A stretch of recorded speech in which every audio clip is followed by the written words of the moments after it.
Welcome back to It's About the Journeys. On this adventure, I start at Smith Rock State Park, then head into Washington to hike Beacon Rock State Park. After that, I return to explore some waterfalls in the Columbia River Gorge, including the iconic Multnomah Falls. I'll finish the day with a stop at Troutdale Station near Portland. This was one of my first solo trips, and it turned out to be such a fun experience, so let's get into it.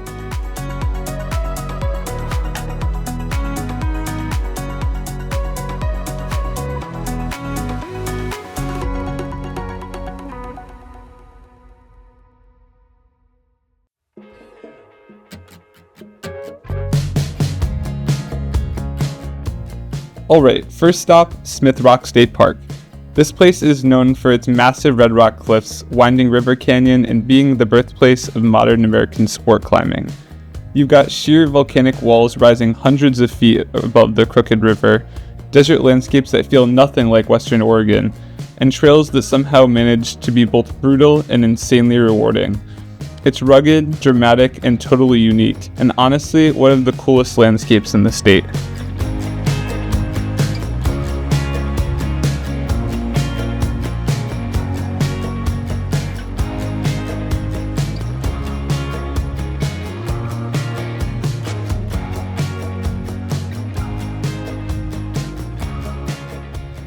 The trail I'm hiking on is called the Misery Ridge and Summit Loop Trail.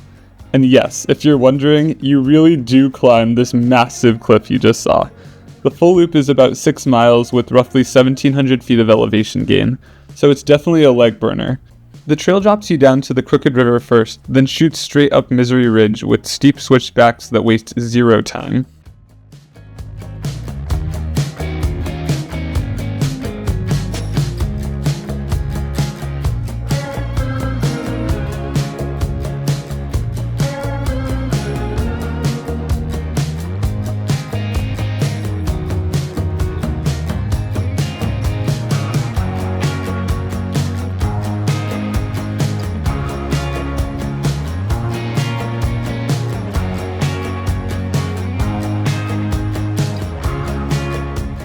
Even though this section feels like the top, it's not. After reaching the ridge, the trail dips back down again before climbing even higher towards the summit.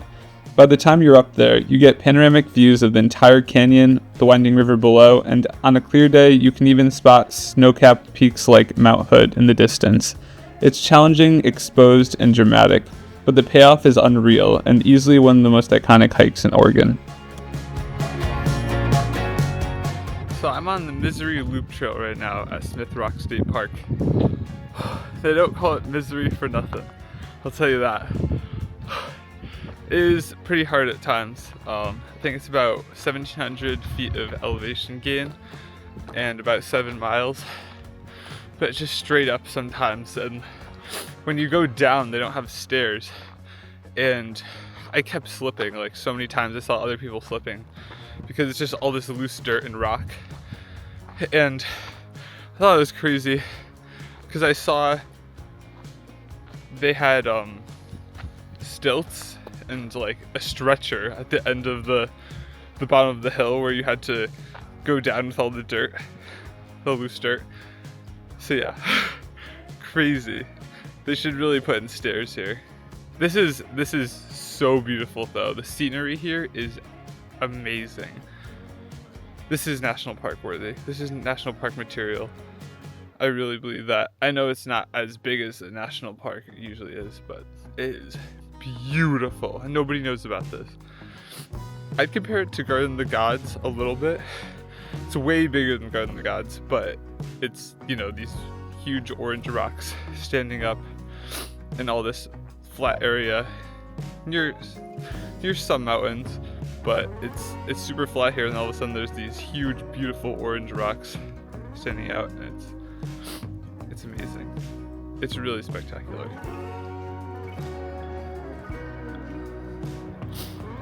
This is what I was talking about with the crutches there at the bottom of these downhills. It's because the rocks are so loose when you walk down. There's also a lot of mountain climbing. There's a lot of like just rock climbers here. I saw like a ton, maybe like 50 people. So maybe that's what it's for, but I'd believe it if it was because of just hiking too. I mean, you could easily break a leg here just walking down the mountains. If you make one wrong step.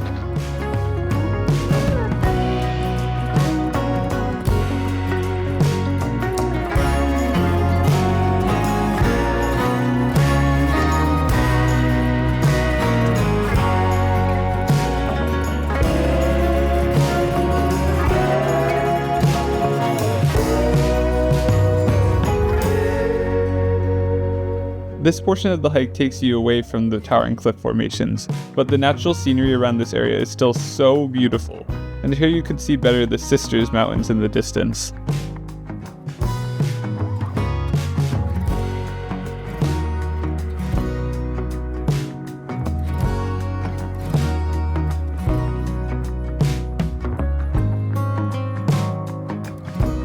This is the very top of the trail. The scenery is breathtaking.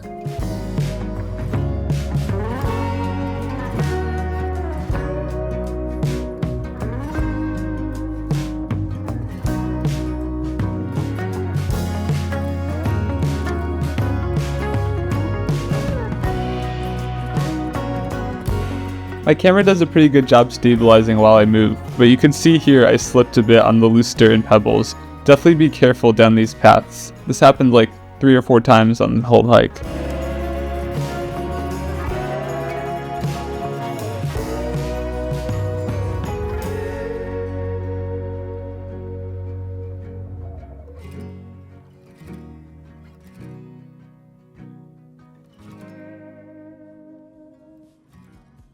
Next stop, Beacon Rock State Park. The drive here from Smith Rock State Park was absolutely breathtaking. About 2 hours and 45 minutes of wide open, super rural landscapes, rolling hills, and endless space. As I got closer, the scenery completely shifted into the Columbia River Valley, with everything in full bloom for the start of spring. Beacon Rock itself is this massive volcanic pillar rising straight out of the river.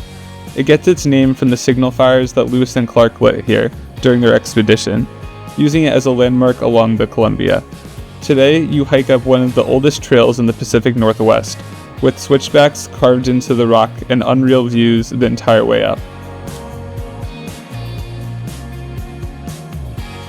I just love how this path snakes up the side of Beacon Rock with all its switchbacks.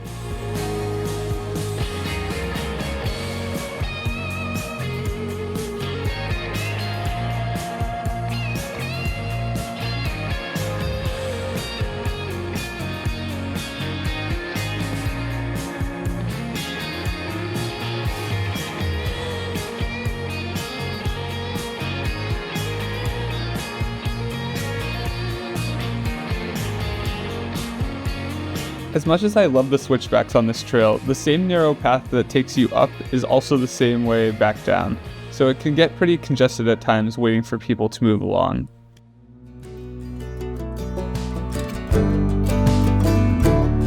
Now I'm here at the Columbia River Gorge National Scenic Area, and the first stop is Horsetail Falls.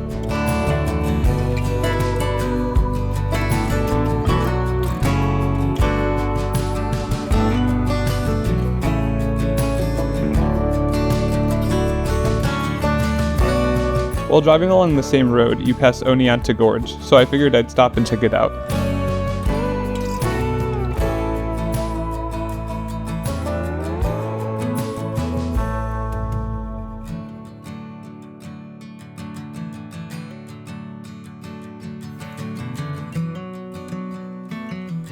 This place honestly feels unreal.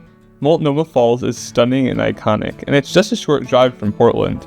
I'd recommend taking the highway to get there, because the parking lot fills up fast. Even though it can get pretty crowded with tourists, it's totally worth it. You could walk up to the bridge, or even hike all the way to the top. But by this point in the day, I was completely wiped out from doing everything you saw in this video, all in one day. Still, the view from the bottom is absolutely breathtaking. And fun fact, Multnomah Falls drops a total of 611 feet, making it one of the tallest waterfalls in the US.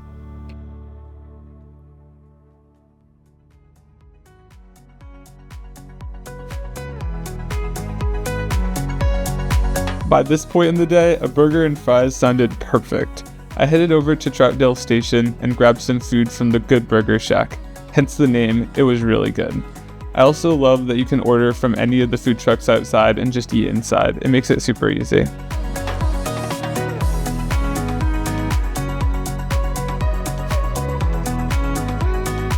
Thank you so much for watching. In my next upcoming videos, I'll be going on a road trip from Montenegro to Italy, so stay tuned.